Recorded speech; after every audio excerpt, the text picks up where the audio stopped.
The Gambia, a small country in West Africa and a hot location for sex tourism. We head to the coastal city of Serekunda.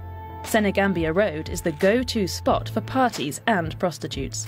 The 77% host Edith Kamani is meeting Brit Deborah Ives. Hi there, how are you doing? Good. You must be Deborah. Yes, I am. She has owned the Britannia, a bar on the Strip, for 5 years. We hear that in the Gambia there are a lot of people who are engaging in sex tourism. Is this something that you've seen, you're familiar with, you're aware of, you've heard of? I know it's going on, but I haven't actually seen it with my own eyes. I hear stories, but you don't know how much it's true. But yeah, I believe it's going on. Do you think these young men and women understand what they're putting themselves into, the risks that are involved in such a business? I've no idea. I've no idea. I mean, I've never stopped to speak to anybody, call it what you like, a victim or whatever. But you see, some of them won't stop it because it's easy money. These girls, they want the new jeans, they want the earrings, they want a new wig, they want, you know, the lipsticks. But they also need to provide for their family. Deborah knows prostitution is going on, but she chooses to look the other way. Tourists bring in money after all. But is it really as simple as this? Sell your body to a stranger and afterwards hit the shops for a new pair of jeans? At night, the Britannia and other bars are buzzing with young locals and older tourists, both men and women. In the side streets, plenty of hotels offer rooms by the hour. It's the next morning, and we want to hear from the prostitutes themselves. Why do they do this, and how do they really feel about it? We're on our way to meet a bumster, as the male sex workers are known locally. Just now we're so lucky someone called us and said we can talk to you, so we're driving there now. Let's see what he says. Hopefully we get him on camera. Rahim, as he calls himself, goes to bed with men and women for money. Yeah. Does anyone know that this is the business you are doing here in the Gambia? No. How it works, how it starts, how the tourist gets connected to? The people? Yeah, the people.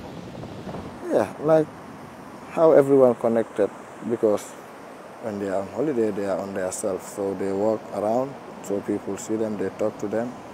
So it's up to them to see who is nice to them and do things with. You know? How much money were you offered that you thought, you know what, this is actually good for me? It was not that much, 1,500 euros. 1,500 euros might sound like a lot, but it's not. For this price, Rahim is at the whim of the sex tourist 24 hours a day for a whole month. With this money, he can support his family and his cannabis habit.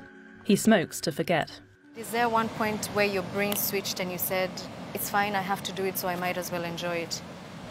Not enjoyment. I don't enjoy it. No. I just do it for business, for the money. Was it something you felt comfortable with? No, I didn't feel comfortable with it. How did you feel?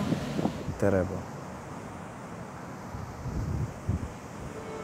The majority of tourists to the Gambia come from Great Britain, the Netherlands and Belgium.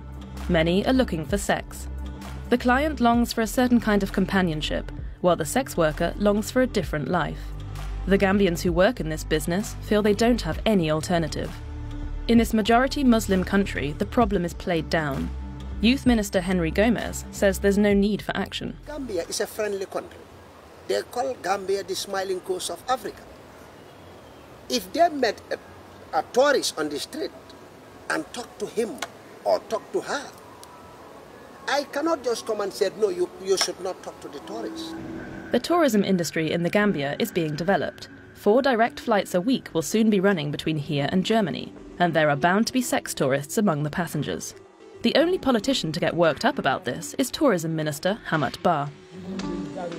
We have this belief that bombs are a value that can increase tourism. I'm coming. Let me land, madam, please. Let me land. Go ahead. Let me land.